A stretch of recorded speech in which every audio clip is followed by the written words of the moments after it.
La historia es una narración y una exposición de acontecimientos pasados, dignos de memoria, a través de la vida de una persona, por un partidario suyo que los pondrá de forma impetuosa, ardiente y lleno de pasión, con el objeto de desmontar cosas que no son verdad, e intentar dar así, por principio moral, a cada uno lo que le corresponde o lo que le pertenece. Eso es lo que vamos a intentar hacer con la figura de don Sebastián Eslava, probablemente uno de los grandes héroes desconocidos de España y sin duda alguna uno de los mejores generales que ha tenido el ejército español.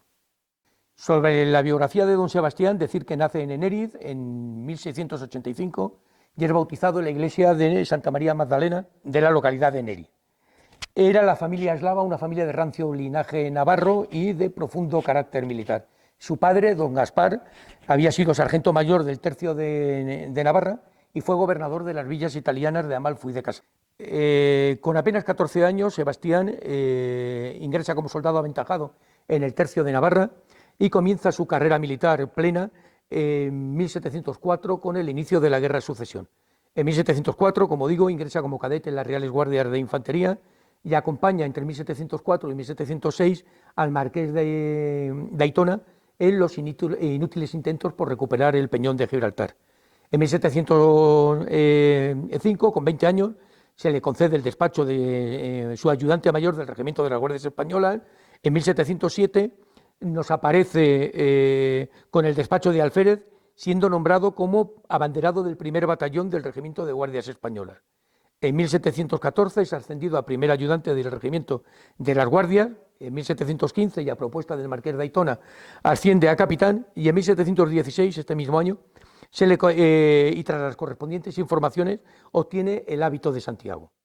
Eslava es un hombre que se incorpora a los reales ejércitos en el momento del tránsito entre la Casa de Austria y la de Borbón. Va a pasar de esa meritocracia de los tercios al nuevo ejército estamental. Eslava es un hidalgo que como tal va a entrar en el ejército, en los nuevos ejércitos, en la nueva estructura, como un oficial, pero hidalgo le va a corresponder o le correspondería prácticamente los empleos de oficial sin llegar a los más altos niveles del escalafón. Él los alcanzará y los superará llegando al tope. Abundante es la documentación que existe o que hemos encontrado en Simancas sobre la actuación del Regimiento Asturias en general y de su coronel en particular en la batalla de Francavilla. De ella destacaremos, por ejemplo, la relación que el marqués de Ledes pide al rey, en la que se dice: el coronel don Sebastián Eslava fue uno de los que más sobresalieron por su valor y acierto, y le dio las gracias el marqués. O también en el mismo expediente: hizo servicios importantísimos por la defensa del puesto que se le encargó, con 300 hombres en la batalla de Francavilla. Lo cierto es que por su actuación se le concede el señorío de Quillot, así como la encomienda de Fuentes del Emperador de la Orden de Calatayud. El hecho de haber sido oficial en las Reales Guardias de Infantería también le va a posibilitar varias cosas. Las Reales Guardias de Infantería eran la punta de lanza tanto en la defensiva como en la ofensiva en la Guerra de Sucesión, con lo cual Eslava va a participar en múltiples acciones, tanto de asedio como de ataque a posiciones, a ciudades. Destaca su participación en el cerco de Gibraltar, posteriormente en el primer asedio de Barcelona y finalmente en el segundo asedio de Barcelona. En 1731 el rey decide afrontar la recuperación de la plaza de Orán, que se había perdido durante la guerra, en 1708, durante la Guerra Civil Española, y se ordena al marqués de Mali que, con cargo a 2 millones de pesos que la Hacienda Real había depositado en Génova, se alquilen los barcos necesarios para transportar las tropas hacia Orán. Patiño, el primer ministro del rey y encargado de organizar la expedición, pone al frente de ella al conde Montemar, José Carrillo de Albornoz, con una fuerza de 30.000 hombres, embarcados en un importante número de barcos. Dirige el asalto a tierra don Álvaro de Navia y Osorio, que, como hemos comentado, había sido coronel del Regimiento Asturias y que le entregó el mando a don Sebastián. Entre las primeras tropas que desembarcan con el marqués en Orán estaban las del Regimiento Asturias, al mando de su coronel, Sebastián Eslava.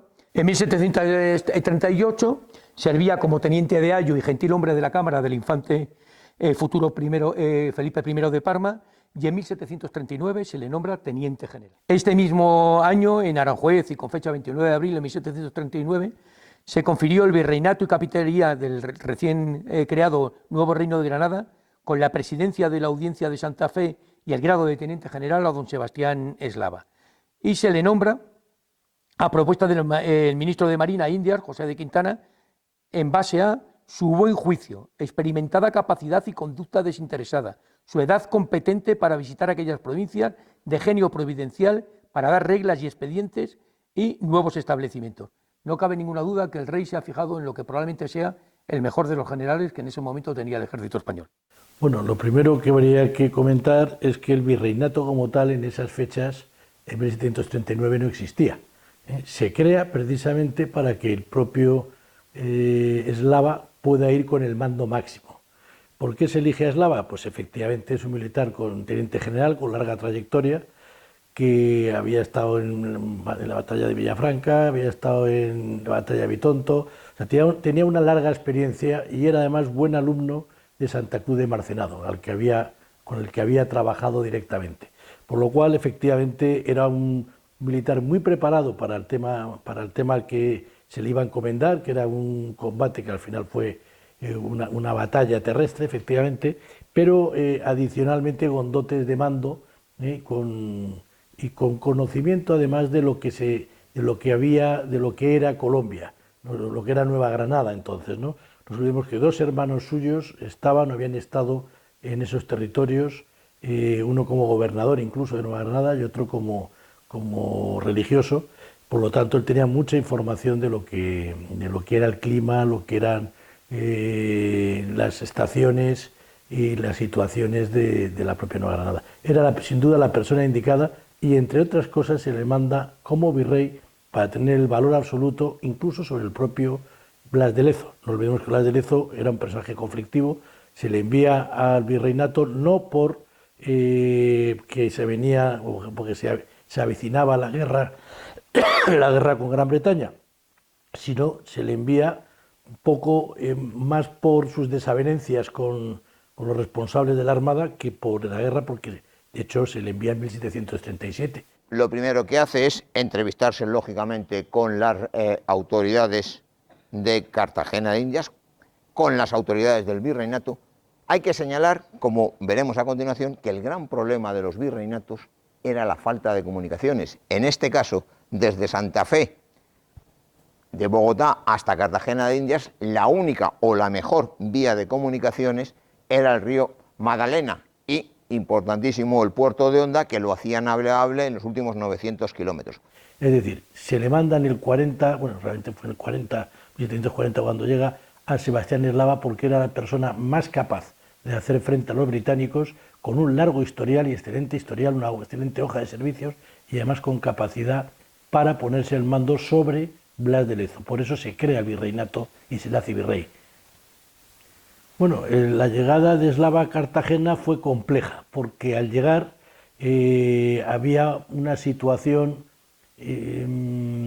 primero, las defensas no estaban correctamente estructuradas. Muchas veces muchos autores han culpado al virrey de que no lo estuvieran, pero lo cierto es que cuando el virrey llega, la recaudación, por ejemplo, si pensamos la recaudación de impuestos en Nueva Granada en 1739, no pasaba de las 100.000 pesos. Si nos vamos al año 41, cuando ya lleva establecido Eslava un periodo, vemos que la recaudación había subido a más de 600.000. Lo primero que hace Eslava es encontrarse unas finanzas completamente empobrecidas, una situación defensiva muy precaria, y lo que considera es que primero tiene que ingresar dinero, en primer lugar, porque necesita reconstruir las defensas, necesita pagar las nuevas tropas que han llegado y crear una situación que le permita combatir al inglés cuando se acerque. Ello le trajo muchos conflictos en nada más llegar a Sebastián Eslava. ¿Por qué? Claro, la subida de impuestos es algo que nada gusta, y menos a la clase criolla, que es la que pagaba los impuestos, lo cual le generó una sublevación que tuvo que aplastar a sangre y fuego. En segundo lugar, se encuentra que muchos de los mandos de la plaza estaban bastante corrompidos, dedicados al contrabando y dedicados a estafar de alguna manera a la aduana, a la Real Aduana. Esto que conllevó, bueno, varios juicios, que luego esto está en el Archivo Histórico Nacional y el Archivo de Indias, con más correctamente mucha información del Archivo de Indias, que algún historiador como Marchena ha levantado todos los juicios que se estaban produciendo.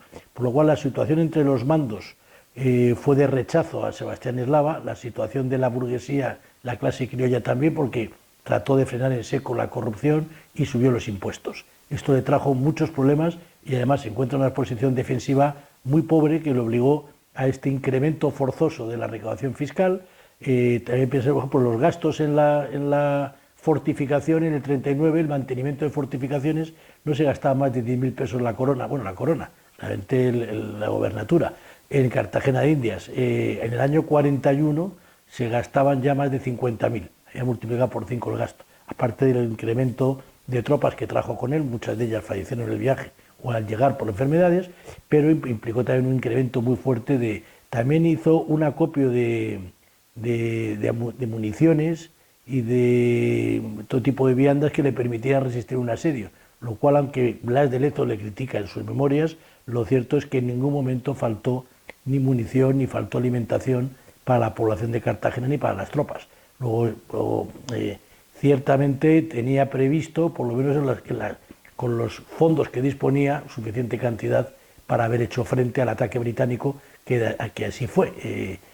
Por lo cual se encuentra en una situación financiera pobre, una situación de murallas y defensas lamentable, y en la medida de lo posible, y una situación de los mandos pues no la más adecuada, dado los problemas de corruptelas que había entre algunos de ellos, ¿no? Todo esto implicó préstamos, implicó impuestos, implicó elevar los gastos y claro, esto también trajo problemas con la población. Bueno, ese choque, la guerra del asiento, la oreja de Jenkins, que es la anécdota de la oreja de Jenkins del Parlamento, provocada también para favorecer el llegada de la guerra, tiene unas raíces económicas muy fuertes, como hemos visto, pero también son las derivadas de un crecimiento económico, de un crecimiento comercial, de un crecimiento demográfico y de una inestabilidad política en las dos monarquías. Eso es lo que la tormenta perfecta para que se declare la guerra. Bueno, la guerra en sí mismo no acaba en Cartagena, no nos engañemos. La guerra dura prácticamente hasta 1748, del 39 al 48. Tiene su episodio americano y tiene su episodio mediterráneo, que se junta con otras guerras europeas, que no vamos a contar al caso, que no vienen, y incluso en el escenario americano, que es el que de alguna manera siempre se suele ligar más a la guerra del asiento, empezó la guerra con un intento fallido de tomar La Guaira en la actual Venezuela. También hubo otro intento posterior a Cartagena de Indias, que había tenido ya dos amagos antes. Hubo otro intento posterior en Cuba, un desembarco en Santiago de Cuba. Fue otro desastre para los británicos, con más de 3.000 pérdidas también, suma otro. Y luego hubo más combates ya de menor medida, ¿no?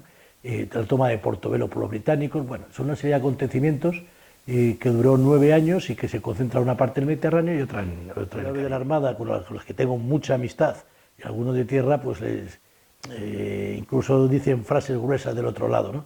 Lo que es verdad, lo que es cierto, es que la batalla se decide en 2 puntos, Boca Chica y el Castillo de San Felipe. Boca Chica, al final, es un combate puramente terrestre, donde es un castillo bombardeado durante cerca de 15 días, a través de artillería, un conjunto de morteros y piezas de artillería, y que se toma al asalto por la infantería. El Castillo de San Felipe, que es el que decide finalmente la batalla, es un castillo que está enfrente de la ciudad de Cartagena de amurallada, a continuación de donde está la Media Luna, es la portilla donde pasa Cartagena, y es una batalla puramente terrestre de nuevo, es donde se decide. ¿Combate naval? Pues combate naval puramente naval prácticamente no hay. Hay puntualmente, cuando defendiendo el castillo de San Luis, hay algún combate puntual entre el San Felipe y algunos de los barcos británicos, sobre todo que incluso por error se meten más en la bahía contra las cadenas de lo que debieran, ¿no? Pero realmente, como mucho, se podría considerar que tiene episodios de batalla anfibia. Eso sí, que los marinos, efectivamente, porque hay desembarcos, hay bombardeos desde los barcos a los bastiones españoles y a los fuertes españoles, entonces pues tiene un carácter anfibio desde el punto de vista británico. No podemos negar que tiene una componente quizá naval, pero desde luego, hay que decir una cosa, que esto, no sé si luego viene una pregunta después, pero ningún buque de guerra británico fue hundido. O sea, todos volvieron a Jamaica. Mejor o peor estado, pero todos regresaron a Jamaica. Esto no hay ninguna... Bueno, hubo uno que no estuvo en la batalla, que se hundió porque al pasar por Miami llegó una tormenta y lo hundió, pero iba a avisar a Gran Bretaña de que iban a atacar Cartagena, o sea, no, es ajeno a la batalla, ¿no? De esto también se ha hecho mucha novela, pero la realidad es muy tozuda. Yo creo, y esto está feo decirlo, que fui el primero que encontré ya hace muchos años el documento en el archivo de Simancas, donde dice el estadillo de la Marina recién terminada la batalla.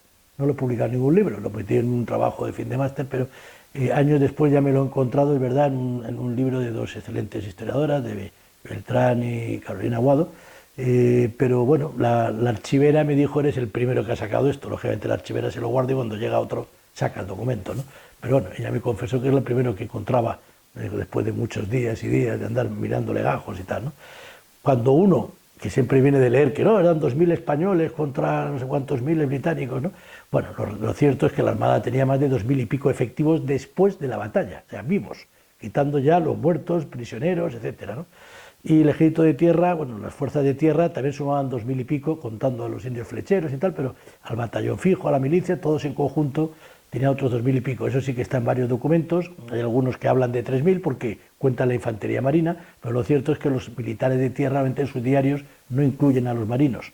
También hay que decir algo, o sea, las fuerzas españolas llegaban prácticamente a 5000 hombres, esa es la realidad, nada de 2000 ni de 3000.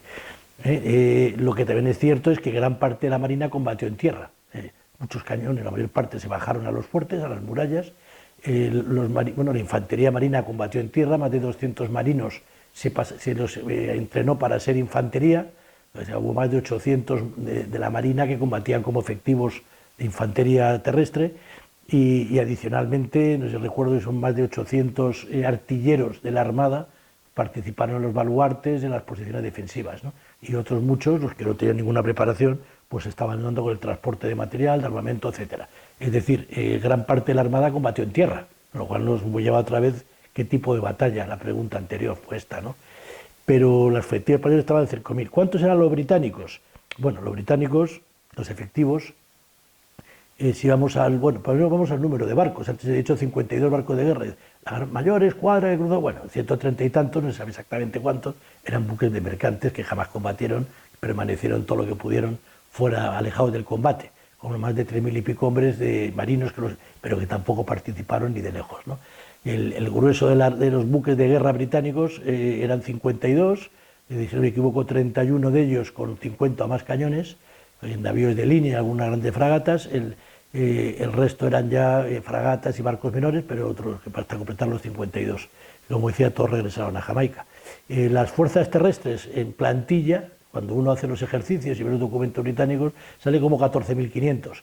Es verdad que parece ser que no llegaron a haber más, en realidad más de 10.500 más o menos. ¿Por qué? Porque es que se nos olvida la gran mortandad que había en los barcos cuando se cruzaba el Atlántico y la gran mortandad cuando estaban en Jamaica esperando, que también le pasaba a los españoles. Esos 5.000 españoles era el resultado de otros muchos miles que habían muerto al llegar de España, tanto en barcos como de infantería, ¿no?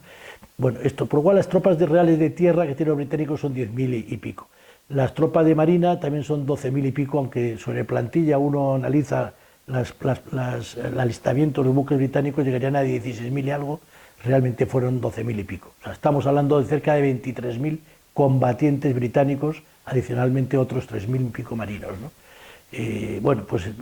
Los combates que realmente son entre el ejército ya en tierra, son entre el ejército de tierra británico de 10.000 y pico y el ejército de tierra español, que incluyendo la marina, pues él tenía un máximo de 5.000 una vez desembarcados los marinos, ¿no? O sea, no es una diferencia tan abismal.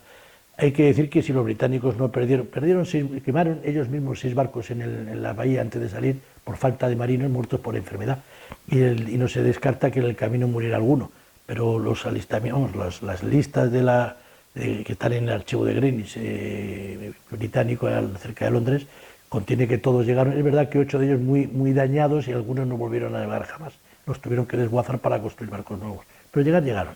Sin embargo, los 6 navíos de línea españoles fueron hundidos, No combate tampoco, porque, como insisto, no hubo combate naval. Fueron hundidos intencionadamente por los españoles, algunos de ellos malamente hundidos, como el Galicia, que pudo ser reutilizado por los británicos, y otros que tenían que haber bloqueado una bahía que no la bloquearon, ¿no? Por otra parte, una fragata española también fue hundida, los 7 galeones de Indias, pero todo no combate naval. Por lo cual los efectivos españoles, pues unos 5.000, con 6 navíos de línea, y los británicos unos 23.000 hombres combatientes con 51 buques de guerra, 31 de tamaño, o sea, fuerzas muy superiores, evidentemente. Y bueno, las pérdidas, yo no sé si las pérdidas nos interesa verlas, pero lo que es cierto es que las pérdidas británicas fueron enormes, no en barcos, pero sí en hombres. Gran parte por la enfermedad. Puede que tuvieran entre 6 y 8.000, es muy difícil calcularlo porque las fuentes británicas son muy dispares también, pero puede que entre 6 y 8.000 muertos tuvieran los británicos. Es una cifra enorme si hablamos de 23.000, o sea, es un impacto fuertísimo en la Armada y en el ejército británico, pero en combate puede que no fueran más de 2.000 o 2.500. El grueso muere por enfermedad porque, luego hablaremos si acaso un poco más adelante, la estrategia del rey no fue la confrontación, entonces muchos mueren en enfermedad. Por el lado español, sin embargo, curiosamente murieron muy pocos, entre 200 y 400. El número de muertos es muy bajo, unos centenares de heridos. Pues bueno, hay una diferencia enorme. Los españoles llevaban mucho tiempo ya aclimatados ahí, llevaban tiempo, los británicos acaban de llegar y las condiciones no tenían nada que ver. Y luego la batalla de San Felipe, pues prácticamente fue un fusilamiento de británicos, entre una mala estrategia de los británicos y las prisas, por no preparar con la artillería, sino querer ganar tiempo porque se les venía ya la época de las lluvias encima, pues hizo que fue prácticamente un fusilamiento masivo de británicos, ¿no? Acompañado con la artillería, que también Blas de Lezo no estuvo en el castillo, como se dice en algunos libros, salía cojo y manco a las 12 de la noche al Ángelus. No, la batalla fue a las 7 de la mañana, empezó a las 5 de la mañana, fue durante la mañana, y él estaba atrás en la ciudad, en la batería de la Luna, no estaba en el castillo de San Felipe. Hay en las numerosas obras escritas sobre los sucesos acaecidos en Cartagena, hay muchas afirmaciones que a mí me resultan cuanto menos chocantes. Una de ellas es la afirmación de que la ciudad era gobernada por Sebastián Eslava y defendida militarmente por Blas de Lezo. Es evidente que Eslava, en su cargo de virrey, es la máxima autoridad, tanto administrativa como militar. Esa definición es que simplemente no tiene cabida. Pese a que los dos tenían el empleo de teniente general, Eslava de los Reales Ejércitos y Lezo de la Real Armada, la mayor antigüedad del marino, tan importante en el estatus militar de la época, no era más que un insignificante detalle ante la autoridad real que encargaba Eslava. Ainara Vázquez Valera, una de las grandes estudiosas de lo acontecido en Cartagena y una de las más importantes biógrafas de don Sebastián, nos dice: para Lezo esto suponía un menoscabo a su autoridad, y así se encargaba de detallarlo en cada una de sus misivas dirigidas al virrey, afirmando que si Eslava mandaba en mar y tierra, él no tenía jurisdicción alguna. Bueno, aquí todo esto es complejo. En primer lugar, yo creo que había un problema de personalidades. Estamos hablando de 2 tenientes generales con más de 30 años los dos de servicios en los respectivos ejércitos, si no me equivoco 30 y 40 años de servicio respectivamente, algo más de servicio Eslava. Hablamos de personas que muy jóvenes han entrado a los ejércitos con mando muy fuerte, con mando supremo. Sus unidades mucho tiempo llevaban siendo generales, tenientes generales con mando absoluto en unidades durante muchos años, y claro, se produce un choque de personalidades, un choque de mando. Blas de Lezo le cuesta aceptar que llegue alguien que manda no solamente sobre las fuerzas terrestres, sino que con el carácter de virrey manda en toda la plaza de Cartagena, incluida la... Otra cosa es que la Armada se hubiera ido fuera, entonces hubiera perdido el mando de los buques, pero una vez que están en puerto era el mando supremo. Esto pues es mal encajado por Blas de Lezo, que tenía una personalidad muy fuerte. No olvidemos que se había enfrentado con el virrey del Perú en tiempos, que se había enfrentado con el almirante Torres, motivo por el cual su mujer seguía en el puerto de Santa María y él seguía en Cartagena, porque era mal recibido, era una personalidad muy fuerte, con mucho carácter. El virrey tenía una personalidad quizá más asequible, pero claro, era el virrey y quería hacer valer su cargo, ¿no? Bueno, son 2 personas que chocan entre sí. Hay se pusieron otras características. Uno viene de la Armada, con mucha experiencia en operaciones anfibias, como es el propio Blas de Lezo, pero también el virrey tiene una experiencia tremenda en combate en tierra. Claro, aquí los fuertes combates se producen en tierra. Blas de Lezo tiene una personalidad muy arrojada. Por ejemplo, uno de los primeros debates es cuando desembarcan los británicos en Tierra Bomba. Blas de Lezo al día siguiente es partidario de mandar una fuerza expedicionaria por ellos. Hubiera sido un desastre completo. Esto no hubiera... El virrey, bueno, Desnaus, que es el coronel de ingenieros, se niega, luego interviene el virrey, pero claro, uno se lee los manuales, los textos de Santa Cruz de Marcenado, que es que viene la casuística exacta de qué sucede, desembarco, bueno, hubiera sido una situación imposible, porque para empezar ya habían desembarcado las fuerzas de granaderos, que eran las fuerzas de choque en aquella época. Los granaderos habían desembarcado ya, había cientos de granaderos, tenían ya además tropas de infantería, una loma tomada, los barcos, no olvidemos que son barcos de línea, navíos de línea de 3 puentes, o sea, eran los acorazados más potentes de la época, perdón por la expresión acorazado en un barco de madera, pero eran los grandes buques de guerra que podían cañonear directamente, sin problema, a cualquier fuerza que se hubiera acercado a las fuerzas ya desembarcadas, ¿no? Era una posibilidad, y numéricamente no había nada que hacer. Estamos hablando ya de miles de personas desembarcadas en las primeras 24 horas contra una fuerza de 500 personas, donde a lo mejor en un primer momento la sorpresa hubiera podido hacer algún efecto, pero que no tenía a la larga nada. Es más, hubiera podido perder una fuerza que, estando aguantando el castillo de San Luis, era muy resistente. Bueno, esto fue el primer debate, pero hubo muchos más, donde Blas de Lezo pretendía imponer unos criterios que quizá en la Armada son muy útiles, del coraje y la estrategia naval, pues difiere mucho de la terrestre, ¿no? Y yo creo que le costaba adaptarse a la prudencia que exigen muchas veces las operaciones terrestres.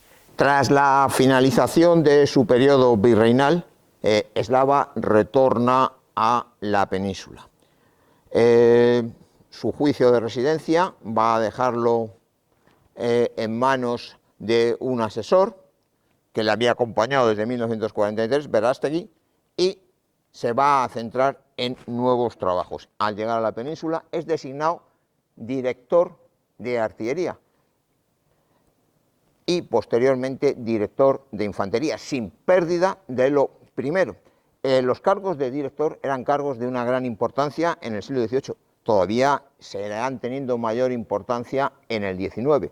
Los inspectores no tenían, o directores, no tenían por qué ser procedentes de esa arma o cuerpo al que dirigían, sino lo que se buscaba de ellos era que fueran personas con grandes capacidades de organización y sobre todo preocupados para establecer una organización adecuada, pies, plantillas, las propuestas de ascenso de los oficiales correspondientes en las unidades, y eso lo realiza perfectamente Eslava durante todo su periodo, hasta el momento en el que por designación es nombrado secretario de Estado de Despacho Universal de Guerra. En ese momento llegará a la cúspide de las fuerzas armadas, de los reales ejércitos, prácticamente lo que hoy sería de las Fuerzas Armadas, solamente teniendo por encima de él a su majestad el rey. Reporter, todos los informes, todo lo que hay, demuestra o señala que Eslava en este puesto como secretario de guerra, se va a caracterizar esencialmente por su buen trato y por la humanidad que va a desarrollar en el trato con lo que podríamos decir las personas que están a sus órdenes. Este será su gran trabajo en los últimos 5 años, hasta que va a morir en Madrid y finalizará los trabajos al servicio de la monarquía católica.